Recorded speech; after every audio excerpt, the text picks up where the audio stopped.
ಅಂದ್ರೆ ಅವರು ಈಗ ಮೆಡಿಕಲ್ಗೆ ಇವರು ಬೇಲ್ ತಗೊಂಡ್ರು, ಯಾವುದೇ ರೀತಿಯಾದ ಆಪರೇಷನ್ ಮಾಡ್ಕೊಂಡಿಲ್ಲ.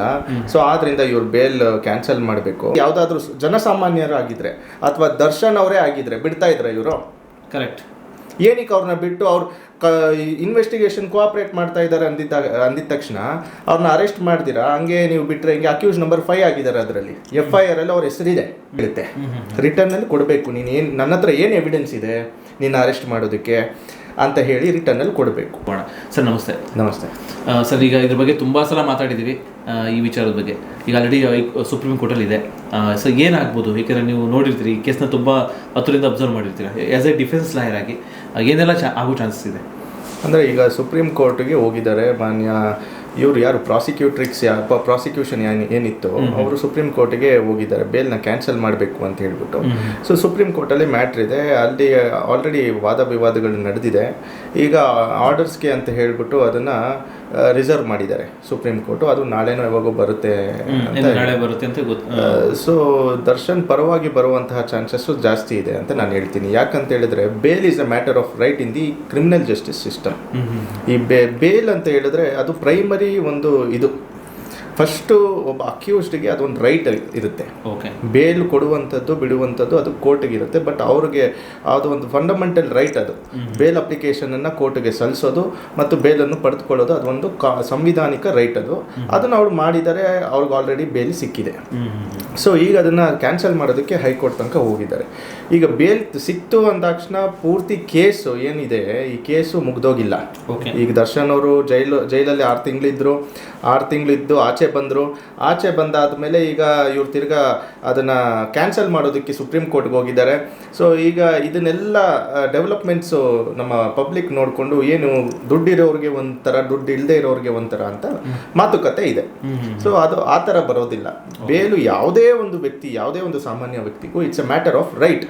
ಅದು ಕ್ರಿಮಿನಲ್ ಜೂಡಿಸ್ಪ್ರುಡೆನ್ಸಲ್ಲಿ ನಮಗೆ ಇರ್ತಕ್ಕಂಥ ಒಂದು ಹಕ್ಕು. ಸೊ ಅದ್ರ ಪರವಾಗಿ ಅವ್ರಿಗೆ ಬೇಲ್ ಮಾತ್ರ ಸಿಕ್ಕಿದೆ. ಅದು ಪ್ರೈಮರಿ ಒಂದು ಇದು.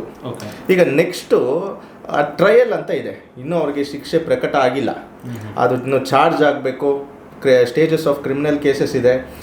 ಎವಿಡೆನ್ಸ್ ಪೋಸ್ಟ್ ಆಗುತ್ತೆ. ಎವಿಡೆನ್ಸ್ ಆದಮೇಲೆ ಎಷ್ಟು ಜನ ವಿಟ್ನೆಸಸ್ ಇದ್ದಾರೆ ಅವರು ಎಲ್ಲರನ್ನೂ ಪ್ರಾಸಿಕ್ಯೂಷನ್ ಏನಿದೆ ಅವರು ಅದನ್ನು ಚೀಫ್ ಮಾಡ್ತಾರೆ. ಆಮೇಲೆ ಅದನ್ನು ಕ್ರಾಸ್ ಎಕ್ಸಾಮಿನೇಷನ್ ಡಿಫೆನ್ಸ್ ಲಾಯರ್ಗಳು ಮಾಡ್ತಾರೆ. ಅದಾದಮೇಲೆ ಅದ್ರ ಮೇಲೆ ಒಂದು ಆರ್ಗ್ಯುಮೆಂಟ್ ನಡೆಯುತ್ತೆ. ಅದಾದಮೇಲೆ ಜಡ್ಜ್ಮೆಂಟ್ ಹೊರ ಹಾಕೋದು. ಈಗ ಎಷ್ಟೋ ಒಂದು ಕೇಸ್ಗಳಲ್ಲಿ ನಾನೇ ನಿಮಗೆ ಒಂದು ಎಕ್ಸಾಂಪಲ್ ಕೊಡ್ತೀನಿ. ಮೊನ್ನೆ ಮಾನ್ಯ ಸುಪ್ರೀಂ ಕೋರ್ಟು ಒಂದು ಜೀವಾವಧಿ ಶಿಕ್ಷೆಯನ್ನು ವಿಧಿಸಿದೆ. ರಿಂಗ್ ರೋಡ್ ಶುಭ ಅಂತ ಕೇಸು. ಆ ಕೇಸಲ್ಲಿ ಮೇನ್ ಆರೋಪಿ ಯಾರಿದ್ದಾರೆ ಅವರು ಇನ್ನೂ ತನಕ ಇವಾಗಲೂ ಸಹ ಬೇಲ್ ಮೇಲೆ ಆಚೆ ಇದ್ದಾರೆ. ಬಟ್ ಸುಪ್ರೀಂ ಕೋರ್ಟು ಕನ್ವಿಕ್ಷನ್ ಮಾಡಿದೆ. ಸೊ ಇಂಥ ಹಲವಾರು ಎಕ್ಸಾಂಪಲ್ಸು ನಮ್ಮಲ್ಲಿ ಇದೆ. ಮತ್ತು ಮೊನ್ನೆ ಇನ್ನೊಂದು ಯಾವುದೋ ಒಂದು ಮರ್ಡರ್ ಕೇಸು ಬಂದಿದೆ, ಆಯ್ತಾ? ಆ ಮರ್ಡರ್ ಕೇಸಲ್ಲಿ ಯಾರೋ ಒಬ್ಬ MLA ಆರೋಪಿ ಆಗಿದ್ದಾರೆ, ಪ್ರಮುಖವಾದ ಆರೋಪಿ ಆಗಿದ್ದಾರೆ. ಅಕ್ಯೂಸ್ ನಂಬರ್ 5 ಏನೋ ಆಗಿದ್ದಾರೆ. ಅವ್ರನ್ನ ಅರೆಸ್ಟೇ ಮಾಡಿಲ್ಲ. ಹೌದು, ಅದನ್ನ ನೋಡ್ಬೋದು. ಹೌದೌದು, ಅವ್ರನ್ನ ಅರೆಸ್ಟೇ ಮಾಡಿಲ್ಲ. ಯಾಕೆ ಅರೆಸ್ಟ್ ಮಾಡಿಲ್ಲ? ಯಾವುದೇ ಕೋರ್ಟು ಅರೆಸ್ಟ್ ಮಾಡಬೇಡಿ ಅಂತ ಹೇಳಿಲ್ಲ ಅಲ್ಲಿ. ಅದು ಇವರು ಹೈಕೋರ್ಟ್ಗೆ ಹೋಗಿದ್ದಾರೆ. ಅಲ್ಲಿ ನಾನು ಅರೆಸ್ಟ್ ಮಾಡಬೇಡ ಅಂತ ಹೇಳಲ್ಲ, ಅವ್ರ ಇನ್ವೆಸ್ಟಿಗೇಷನ್ ಕೋಆಪ್ರೇಟ್ ಮಾಡಬೇಕು ಅಂತ ಹೇಳಿದೆ. ಬಟ್ ಅದು ಪೊಲೀಸ್ನವ್ರಿಗೆ ಬಿಟ್ಟಿರುವಂಥ ಒಂದು ವಿವೇಚನೆಗೆ ಬಿಟ್ಟಿರುವಂಥ ಒಂದು ಪವರ್. ಅವರು ಅರೆಸ್ಟ್ ಇದೇ ಯಾವುದಾದ್ರೂ ಜನಸಾಮಾನ್ಯರಾಗಿದ್ದರೆ ಅಥವಾ ದರ್ಶನ್ ಅವರೇ ಆಗಿದ್ರೆ ಬಿಡ್ತಾ ಇದ್ರ ಇವರು? ಕರೆಕ್ಟ್. ಏನಕ್ಕೆ ಅವ್ರನ್ನ ಬಿಟ್ಟು ಅವ್ರು ಇನ್ವೆಸ್ಟಿಗೇಷನ್ ಕೋಆಪ್ರೇಟ್ ಮಾಡ್ತಾ ಇದ್ದಾರೆ ಅಂದಿದ ತಕ್ಷಣ ಅವ್ರನ್ನ ಅರೆಸ್ಟ್ ಮಾಡ್ದಿರಾ ಹಂಗೆ ನೀವು ಬಿಟ್ರೆ ಹಿಂಗೆ ಅಕ್ಯೂಸ್ ನಂಬರ್ 5 ಆಗಿದ್ದಾರೆ. ಅದರಲ್ಲಿ FIR ಅಲ್ಲಿ ಅವ್ರ ಹೆಸರಿದೆ ಆ ಒಂದು ಕೊಲೆ ಆರೋಪದಲ್ಲಿ. ಇದೇ ಜನಸಾಮಾನ್ಯರಾಗಿದ್ರೆ ಅಥವಾ ದರ್ಶನೇ ಆಗಿದ್ರೆ ಬಿಡ್ತಾ ಇದ್ರಾ ಪೊಲೀಸವರು? ಸೊ ಇವೆಲ್ಲ ನಾವು ಗಮನಕ್ಕೆ ತೊಗೊಬೇಕಾಗುತ್ತೆ. ನಾವು ಬೇರೆ ಬೇರೆ ಕೇಸಸ್ಗಳು ನೋಡ್ತಾ ಇರ್ತೀವಿ. ದರ್ಶನ್ ಒಬ್ಬರದೇ ಇಟ್ಕೊಂಡು ನಾವು ಮಾತಾಡೋದು ತಪ್ಪಾಗುತ್ತೆ. ಸೊ ಇದು ಸುಪ್ರೀಂ ಕೋರ್ಟಲ್ಲಿದೆ. ಈಗಾಗಲೇ ಸುಪ್ರೀಂ ಕೋರ್ಟು ಆರ್ಡರ್ಸ್ಗೆ ರಿಸರ್ವ್ ಮಾಡಿದೆ. ನನ್ನ ಒಂದು ಕಾನೂನಿನ ಜ್ಞಾನದ ಪ್ರಕಾರ ಸುಪ್ರೀಂ ಕೋರ್ಟಲ್ಲಿ ದರ್ಶನ್ ಪರವಾಗಿ ಬರ್ಬೋದು. ಯಾಕಂದರೆ ಗ್ರೌಂಡ್ಸ್ ಆಫ್ ಅರೆಸ್ಟ್ ರಿಟರ್ನಲ್ಲಿ ಕೊಟ್ಟಿಲ್ಲ. ಅದು ಒಂದು ಸಾಂವಿಧಾನಿಕ ಹಕ್ಕಾಗಿದೆ. ಆರ್ಟಿಕಲ್ 22 ಏನು ಹೇಳುತ್ತೆ? ರಿಟರ್ನಲ್ಲಿ ಕಮ್ಯುನಿಕೇಟ್ ಮಾಡಬೇಕು ಅಂತ ಹೇಳುತ್ತೆ. ರಿಟರ್ನಲ್ಲಿ ಕೊಡಬೇಕು, ನೀನು ಏನು ನನ್ನ ಹತ್ರ ಏನು ಎವಿಡೆನ್ಸ್ ಇದೆ ನಿನ್ನ ಅರೆಸ್ಟ್ ಮಾಡೋದಕ್ಕೆ ಅಂತ ಹೇಳಿ ರಿಟರ್ನಲ್ಲಿ ಕೊಡಬೇಕು. ಅದು ಸುಪ್ರೀಂ ಕೋರ್ಟೇ ಹೇಳಿರುವಂಥ ಜಡ್ಜ್ಮೆಂಟ್ಗಳ ಪ್ರಕಾರ ಅವರು ರಿಟರ್ನಲ್ಲಿ ಕೊಟ್ಟಿಲ್ಲ. ಆದ್ದರಿಂದ ಆ ಒಂದು ಸೋಲ್ ಬೇಸ್ ಮೇಲೆ ಇವರಿಗೆ ಇದಾಗಿದೆ, ಬೇಲ್ ಆಗಿದೆ. ಮತ್ತೆ ಇನ್ನೊಂದು ಏನಪ್ಪಾ ಅಂತ ಹೇಳಿದ್ರೆ ಫಸ್ಟ್ ಅವರು ಆಪರೇಷನ್ ಮಾಡಿಸ್ಕೋಬೇಕಾಗಿತ್ತು, ಮೆಡಿಕಲ್ ಮೇಲೆ ಆಚೆ ಬಂದ್ರು, ಆಮೇಲೆ ರೆಗ್ಯುಲರ್ ಬೇಲ್ ಮಾಡ್ಕೊಂಡ್ರು. ಈಗ ಏನೇ ಮೆಡಿಕಲ್ ಮೇಲೆ ಆಚೆ ಬಂದಿದ್ರೇನು ಆಮೇಲೆ ಅದು ರೆಗ್ಯುಲರ್ ಬೇಲ್ ಆಗಿ ಕನ್ವರ್ಟ್ ಆಗಿದೆ. ಇವಾಗ ಅವರು ಮೆಡಿಕಲ್ ಬೇಲ್ ಮೇಲೆ ಆಚೆ ಇಲ್ಲ, ರೆಗ್ಯುಲರ್ ಬೇಲ್ ಮೇಲೆ ಆನ್ ಮೆರಿಟ್ಸ್ ಇವರು ಏನಿದೆ ತೀರ್ಮಾನ ಮಾಡಿದ್ದಾರೆ ಬೇಲ್ ಅಪ್ಲಿಕೇಶನ್ನು. ಮತ್ತು ಮೆರಿಟ್ಸ್ ಮೇಲೆ ನೋಡಿದಾಗಲೂ ಕೇಸು ತುಂಬ ವೀಕ್ ಆಗಿರೋದ್ರಿಂದ ಇವ್ರಿಗೆ ಬೇಲು ಸಿಕ್ಕಿದೆ. ನಾವು ದರ್ಶನಕ್ಕೆ ಸಪೋರ್ಟ್ ಮಾಡಿ ಮಾತಾಡ್ತಾ ಇದ್ದೀವಿ ಹಾಗಂತಲ್ಲ, ಕಾನೂನಿನ ದೃಷ್ಟಿಯಲ್ಲಿ ಏನೇನು ಲೂಪ್ ಹೋಲ್ಸ್ ಇದೆ ಅದ್ರ ಒಂದು ಬೇಸಸ್ ಮೇಲೆ ಇವ್ರಿಗೆ ಬೇಲ್ ಆಗಿದೆ. ಸೊ ಈಗ ಸುಪ್ರೀಂ ಕೋರ್ಟ್ಗೆ ಹೋಗಿದ್ದಾರೆ, ಏನಾಗುತ್ತೆ ಅಂತ ಕಾದು ನೋಡಬೇಕಾಗಿದೆ. ಈಗ ಕೆಲವರು ವಾದ ಅಷ್ಟೇ, ಈಗ ಅದೊಂದು ಕ್ಲಾರಿಟಿ ನೀವು ಕೊಟ್ರಿ, ಆ್ಯಕ್ಚುಲಿ ತುಂಬ ಚೆನ್ನಾಗಿ ಕ್ಲಾರಿಟಿ ಕೊಟ್ರಿ. ಕೆಲವರು ಏನಪ್ಪ ಅಂತಂದರೆ ಮೆಡಿಕಲ್ ಗ್ರೌಂಡ್ ಮೇಲೆ ಬೇಲ್ ತೊಗೊಂಡ್ರು, ಬೆನ್ನೋವು ಅಂತ ಬೇಲ್ ತೊಗೊಂಡ್ರು, ಇದು ಮಾಡಿಸಿಲ್ಲ, ಮೀನ್ಸ್ ಆಪರೇಷನ್ ಮಾಡಿಸಿಲ್ಲ, ಹಾಗಾಗಿ ಸುಪ್ರೀಂ ಕೋರ್ಟಲ್ಲಿ ಕ್ಯಾನ್ಸಲ್ ಆಗಿದೆ, ಇದನ್ನೆಲ್ಲ ಎತ್ತಿ ಹಿಡಿಬೋದು ಅಂತ ಕೆಲವರ ವಾದ. ಸೊ ಇಲ್ಲಿ ಅದು ಆ ಪ್ರಶ್ನೆ ಬರೋದಿಲ್ವಾ ಇಲ್ಲಿ? ಅಂದರೆ ಫಸ್ಟ್ ಮೆಡಿಕಲ್ ಗ್ರೌಂಡ್ ಮೇಲೆ ಇವರು ಬೇಲ್ ಇಂಟ್ರೀಮ್ ಬೇಲ್ ತಗೊಂಡಿದ್ರು, ಅದಾದ್ಮೇಲೆ ಇವರು ರೆಗ್ಯುಲರ್ ಬೇಲ್ ಆಗಿದೆಯಲ್ಲ, ಸೊ ಅದು ಮುಗೀತು. 17 ಜನಕ್ಕೂ ರೆಗ್ಯುಲರ್ ಬೇಲ್ ಆಗಿರೋದ್ರಿಂದ ಈಗ ರೆಗ್ಯುಲರ್ ಬೇಲ್ ಲೆಕ್ಕಕ್ಕೆ ನಾವು ಕೋರ್ಟ್ ಕನ್ಸಿಡರ್ ಮಾಡಬೇಕಾಗಿ ಬರುತ್ತೆ, ಅದು ಇಂಟ್ರೀಮ್ ಬೇಲ್ ಕನ್ಸಿಡರೇಷನ್ಗೆ ಬರಲ್ಲ. ಮತ್ತು ಇನ್ನೊಂದು ಪ್ರಶ್ನೆ, ಇವಾಗ ನೋಡ್ಬೋದು ಸರ್, ನೀವು ಯಾವುದೇ ಸುದ್ದಿ ವಾಹಿನಿಗಳು ನೋಡಿ, ಎಲ್ಲೇ ನೋಡಿ ಅವ್ರ ವಿಚಾರ ಬಂದೇ ಬರುತ್ತೆ. ಈಗ ನಿಮಗೆ ಗೊತ್ತಿಲ್ಲದೇ ಇರೋದೇನಿದೆ, ಎಲ್ಲಿ ನೋಡಿದ್ರು ಸಿಗುತ್ತೆ ಅವ್ರ ವಿಚಾರ.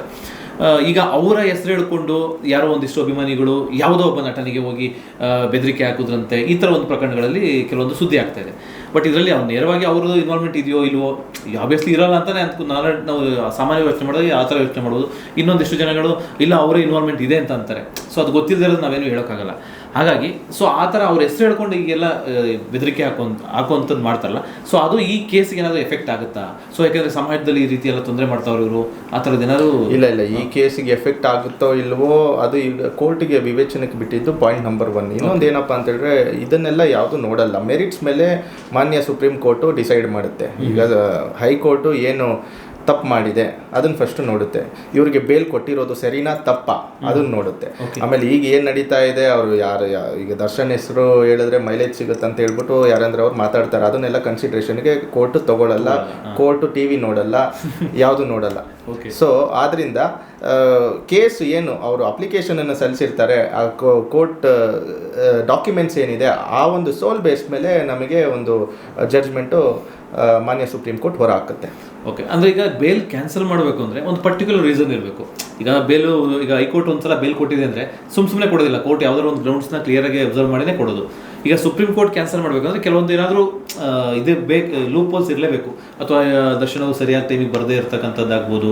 ಈಗ ಬೇಲ್ ಕೊಡಬೇಕಾದ್ರೆ ಕೆಲವೊಂದು ಕಂಡೀಷನ್ಸ್ ಹಾಕಿರ್ತಾರೆ, ಸೊ ಆ ಕಂಡೀಷನ್ ನಡ್ಕೊಳ್ಳದೆ ಇರ್ತಕ್ಕಂಥದ್ದು. ಸೊ ಏನೆಲ್ಲ ಗ್ರೌಂಡ್ಸ್ ಏನಾದರೂ ಅವ್ರು ಏನು ಎತ್ತಿಡಿಬೋದು, ಏನು ವಾದ ಮಾಡ್ಬೋದು? ಅಂದರೆ ಅವರು ಈಗ ಮೆಡಿಕಲ್ಗೆ ಇವರು ಬೇಲ್ ತಗೊಂಡ್ರು, ಯಾವುದೇ ರೀತಿಯಾದ ಆಪರೇಷನ್ ಮಾಡ್ಕೊಂಡಿಲ್ಲ, ಸೊ ಆದ್ರಿಂದ ಇವ್ರು ಬೇಲ್ ಕ್ಯಾನ್ಸಲ್ ಮಾಡಬೇಕು ಅಂತ ಹೇಳ್ಬಿಟ್ಟು ಇವರು ಆರೋಪಿ ನಂಬರ್ 2 ಜೊತೆಗೆ ಇನ್ನೂ ಒಂದು 6-7 ಜನದ್ದು ರಿಜೆಕ್ಟ್ ಮಾಡಬೇಕು ಅಂತ ಹೇಳ್ಬಿಟ್ಟು ಪ್ರಾಸಿಕ್ಯೂಷನ್ ಕಡೆಯಿಂದ ಮಾನ್ಯ ಸುಪ್ರೀಂ ಕೋರ್ಟಿಗೆ ಅಪ್ಲಿಕೇಶನ್ ಅನ್ನು ಸಲ್ಲಿಸಿದ್ದಾರೆ. ಬಟ್ ಇವರು ಯಾವುದೇ ರೀತಿಯಾದ ವಿಟ್ನೆಸ್ಗೆ ಬೆದರಿಕೆ ಹಾಕೋದಾಗ್ಲಿ ಅಥವಾ ವಿಟ್ನೆಸ್ ಅನ್ನ ಟ್ಯಾಂಪರ್ ಮಾಡೋದಾಗ್ಲಿ ಇದು ಯಾವುದೇ ರೀತಿಯಾಗಿ ನಮ್ಮ ದರ್ಶನ್ ಅವರು ಮಾಡ್ತಾ ಇಲ್ಲ, ಪಾಯಿಂಟ್ ನಂಬರ್ 1. ಇನ್ನೊಂದು, ಅವರು ಕೋರ್ಟ್ ಡೇಟ್ ಟು ಮೇನ್ ಏನು ಏಮ್ ಆಫ್ ದಿ ಕೋರ್ಟ್, ಅಕ್ಯೂಸ್ಡ್ನ ಜುಡಿಷಿಯಲ್ ಕಸ್ಟಡಿಯಲ್ಲಿ ಯಾಕೆ ಇಟ್ಕೊತಾರೆ, ಆ ಟ್ರಯಲಿನ ಒಂದು ಸಮಯ ಇರುತ್ತಲ್ಲ, ಆ ಟ್ರಯಲಿನ ಒಂದು ಸಮಯನ to secure the attendance of the accused ಇಟ್ಕೊಳ್ಳೋದು. ಈಗ ಈ ಕೇಸಲ್ಲಿ ಎಲ್ಲ ಡೇಟ್ಗಳಲ್ಲಿಯೂ ನೀವು ನೋಡ್ತಾ ಇದ್ದೀರಾ, ಮೀಡಿಯಾನು ಫಾಲೋ ಅಪ್ ಮಾಡ್ತಾ ಇದ್ದೀರಾ, ಅವರು ಕ್ಲೀನಾಗಿ ಡೇಟ್ ಟು ಡೇಟ್ ಅಟೆಂಡ್ ಆಗ್ತಾ ಇದ್ದಾರೆ. ಅಟೆಂಡ್ ಆಗದೆ ಇರೋ ದಿನ ಯಾವುದೋ 1-2 ದಿನ ಇರ್ಬೋದು, ಅದ್ರ ಪ್ರಕಾರವಾಗಿ ಅವ್ರ ಪರವಾದ ವಕೀಲರು ಅಪ್ಲಿಕೇಶನನ್ನು ಕೋರ್ಟ್ಗೆ ಸಲ್ಲಿಸ್ತಾ ಇದ್ದಾರೆ. ಸೊ ಆದ್ದರಿಂದ ಇಲ್ಲಿ ಬೇಲ್ ಕ್ಯಾನ್ಸಲ್ ಮಾಡುವಂತಹ ಯಾವುದೇ ರೀತಿಯಾದ ಒಂದು ಆಪ್ಷನ್ ಉಳಿಯೋದಿಲ್ಲ. ಓಕೆ ಸರ್, ಆದಷ್ಟು ಬೇಗ ನೋಡೋಣ. ಈಗ ಯಾಕೆಂದರೆ ನೀವು ಆಸ್ ಎ ಡಿಫೆನ್ಸ್ ಲಾಯರ್ ಆಗಿ ನೀವು ಏನು ಪಾಯಿಂಟ್ಸ್ನ ಎತ್ತಿಡಬೇಕು ಅಂತದನ್ನ ಮಾತಾಡಿದ್ರೆ, ನೆಕ್ಸ್ಟ್ ನೀನು ತೀರ್ಪು ಬರುತ್ತೆ ಅದು ಬೇಲ್ ಬಗ್ಗೆ ಏನಾದರೆ ನೋಡೋಣ.